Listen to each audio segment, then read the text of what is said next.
नमस्कार विद्यार्थी मित्रांनो, स्वागत आहे तुम्हा सर्वांचं अभ्यास गुरु या चॅनलवर. विद्यार्थी मित्रांनो, या व्हिडिओमध्ये पोलीस भरतीसाठी 50 वन लाइनर प्रश्न आपण पाहणार आहोत. विद्यार्थी मित्रांनो, असे प्रश्न पाहणार आहोत जे प्रश्न एकदा दोनदा तीनदा नाही तर 10 वेळापेक्षाही जास्त वेळा परीक्षेमध्ये विचारले गेलेले आहेत. त्यामुळे हा व्हिडिओ प्रामाणिकपणे शेवटपर्यंत पहा. चला तर बघूया प्रश्न पहिला. या ठिकाणी प्रश्न पहिला आहे, मुंबईचा अनभिषिक्त सम्राट असे कोणाला म्हटले जाते? तर नाना जगन्नाथ शंकरशेठ यांना मुंबईचा अनभिषिक्त सम्राट असे म्हटले जाते. सावित्रीबाई फुले यांच्या दत्तक मुलाचे नाव काय होते? तर यशवंत. काय नाव होतं? यशवंत. हा प्रश्न 10 वेळापेक्षाही जास्त वेळा पोलीस भरतीमध्ये विचारला गेलेला आहे. श्री धर्मनीती हा ग्रंथ कोणाचा आहे? श्री धर्मनीती हा ग्रंथ पंडिता रमाबाई यांचा ग्रंथ आहे श्री धर्मनीती. पुढे पहा, पंडिता रमाबाई सरस्वती यांचा जन्म कोठे झाला? तर गंगामूळ या ठिकाणी त्यांचा जन्म झाला. गंगामूळ कोणत्या राज्यात आहे? कर्नाटक राज्यामध्ये आहे. विद्यार्थी मित्रांनो, कधी कधी आपल्याला गंगामूळ नसणार, फक्त राज्य असणार, मग पर्यायामध्ये असणार कर्नाटक, महाराष्ट्र, गोवा, गुजरात. तर लक्षात ठेवायचं आहे, कर्नाटक राज्यामध्ये त्यांचा जन्म झाला, कर्नाटकमध्ये गंगामूळ या ठिकाणी. हा प्रश्न 15 वेळापेक्षाही जास्त वेळा पोलीस भरती, तलाठी भरतीमध्ये विचारला गेलेला आहे. न्यायमूर्ती महादेव गोविंद रानडे यांचा जन्म कोठे झाला? तर निफाड या ठिकाणी न्यायमूर्ती महादेव गोविंद रानडे यांचा जन्म झाला. कोणत्या जिल्ह्यामध्ये? नाशिक जिल्ह्यामध्ये. पुढचा प्रश्न पहा, स्थल या शब्दाला कोणते शब्द समानार्थी आहे? स्थल. स्थल म्हणजे काय? जमीन. स्थल म्हणजे काय? भूमी. लक्षात ठेवा, स्थल म्हणजे जमीन, स्थल म्हणजे भूमी. पुढचा प्रश्न पहा, भारताची स्थलसीमा एकूण किती देशांशी जोडलेली आहे?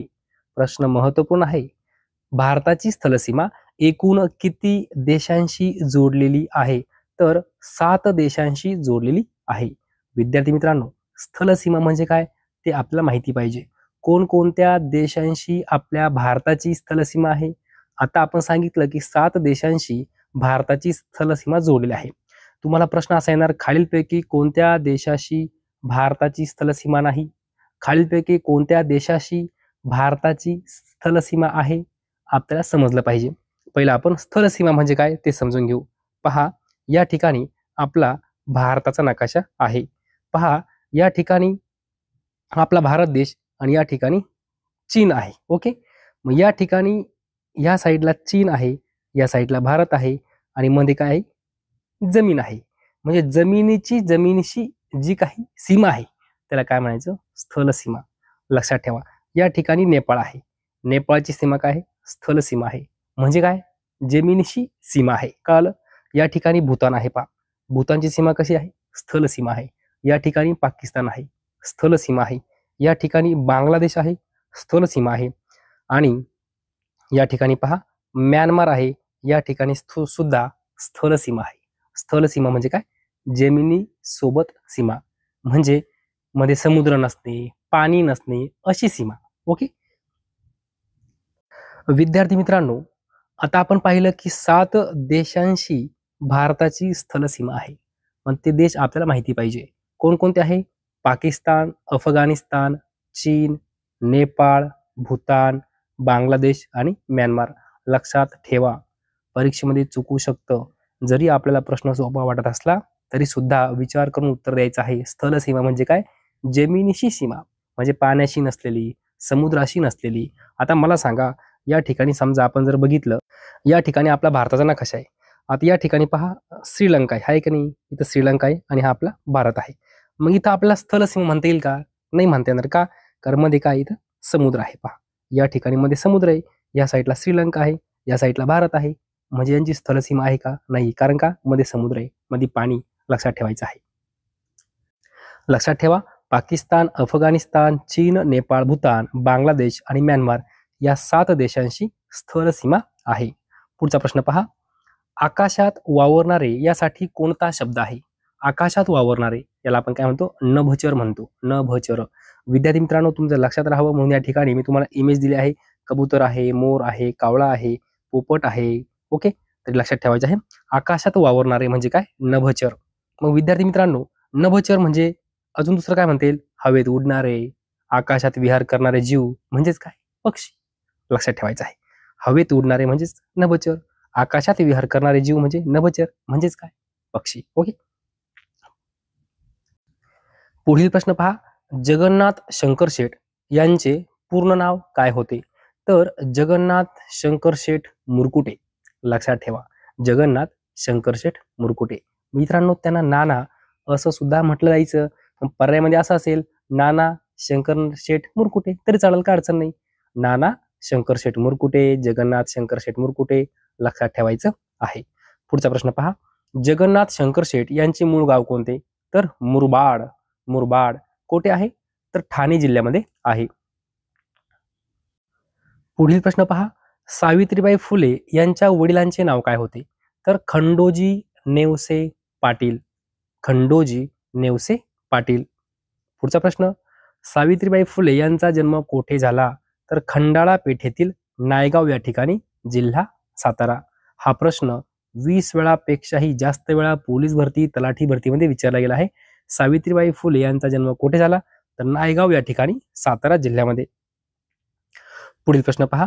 The high caste Hindu woman हा ग्रंथ कोणाचा आहे? तर पंडिता रमाबाई. लक्षात ठेवा, the high caste Hindu woman हा ग्रंथ कोणाचा आहे? पंडिता रमाबाई.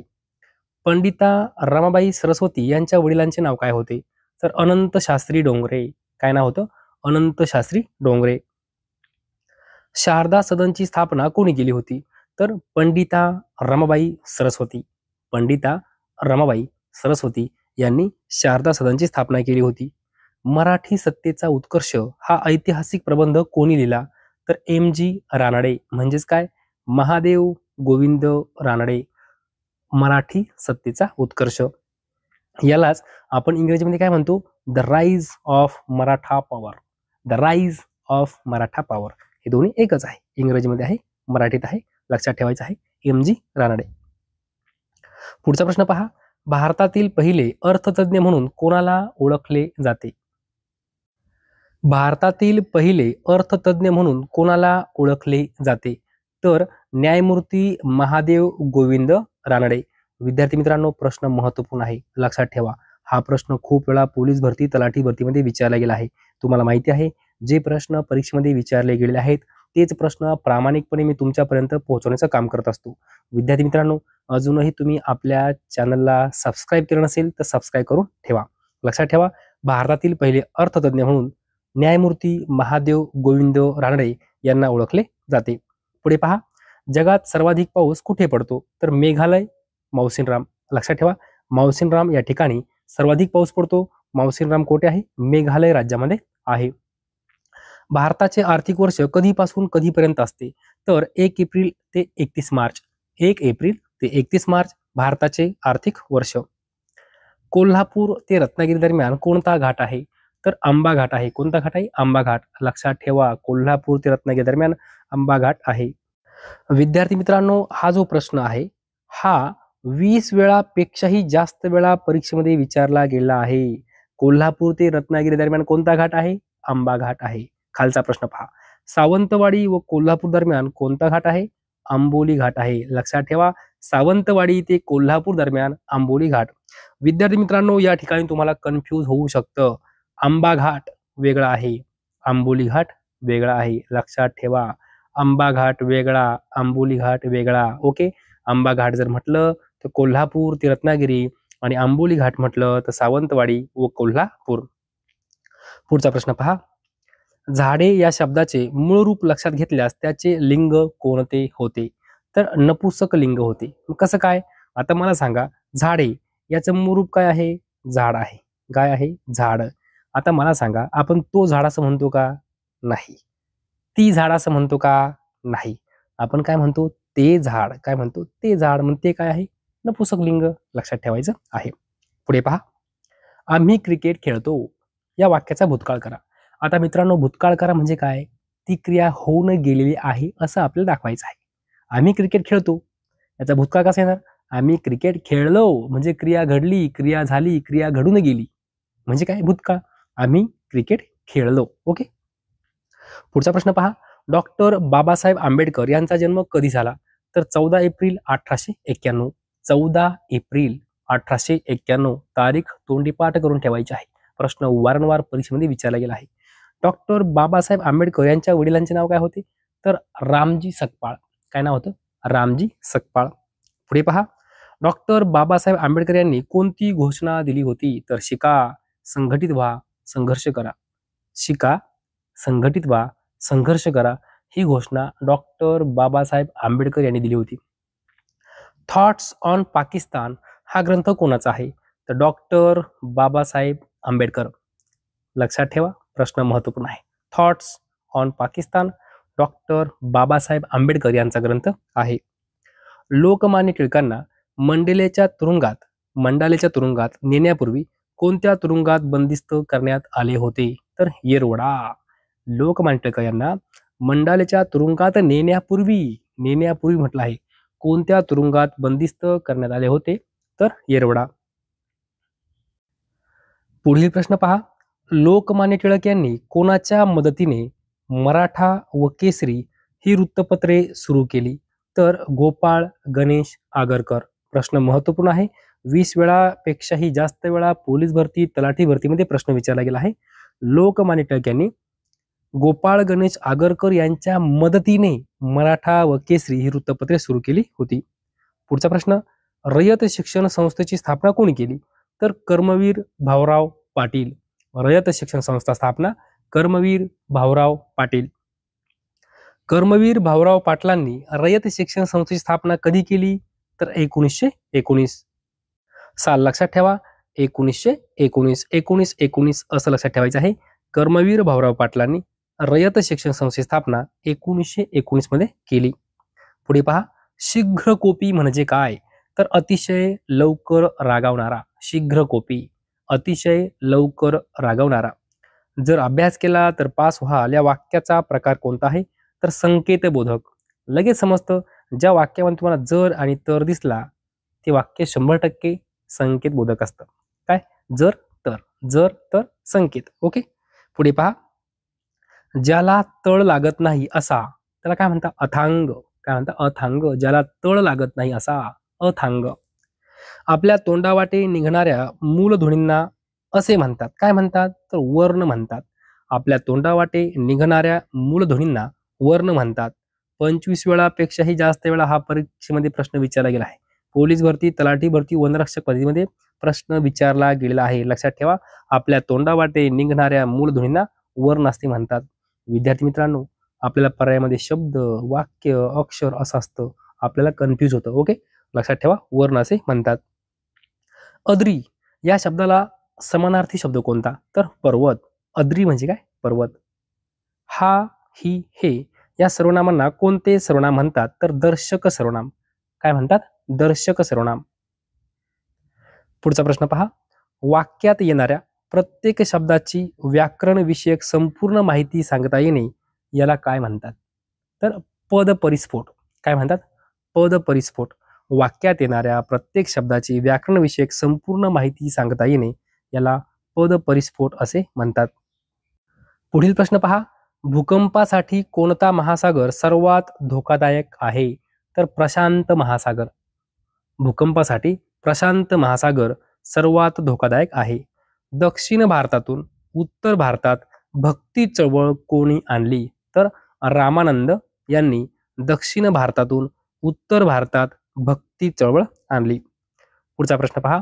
महाराष्ट्रात भक्ती चळवळीचा प्रसार कोणाच्या शिकवणीने झाला? तर संत ज्ञानेश्वर. त्सुनामी हा शब्द कोणत्या भाषेतून आला आहे? तर जपानी भाषेतून आला आहे त्सुनामी हा शब्द. पुढे पहा. महाराष्ट्राची राजभाषा कोणती? मराठी. भारताचे पहिले राष्ट्रपती कोण होते? डॉक्टर राजेंद्र प्रसाद. पुढे पहा. पेन तलाव कोणत्या जिल्ह्यात आहे? तर रत्नागिरी जिल्ह्यामध्ये पेन तलाव आहे. महाराष्ट्रात सार्वत्रिक मताधिकार कधी लागू झाला? तर 1957. लक्षात ठेवा, 1957 महाराष्ट्रात सार्वत्रिक मताधिकार लागू झाला. पुढचा प्रश्न पहा. जलसंधारण अभियान कोणत्या राज्यात राबवले गेले? तर महाराष्ट्र. भारताची राष्ट्रीय नदी कोणती? तर गंगा नदी ही भारताची राष्ट्रीय नदी आहे. विद्यार्थी मित्रांनो, अशा प्रकारे जवळजवळ 50 वन लाईनर प्रश्न आपण या व्हिडिओमध्ये पाहिलेले आहेत. विद्यार्थी मित्रांनो, हे सर्व प्रश्न परीक्षेमध्ये वारंवार विचारले गेलेले आहेत. तुम्हाला माहिती आहे, जे प्रश्न परीक्षेमध्ये विचारले गेले आहेत तेच प्रश्न मी तुमच्यापर्यंत पोहोचवण्याचं प्रामाणिकपणे काम करत असतो. विद्यार्थी मित्रांनो, जर तुम्हाला हा व्हिडिओ आवडला असेल तर नक्की लाईक करा, शेअर करा, सबस्क्राईब करा. धन्यवाद.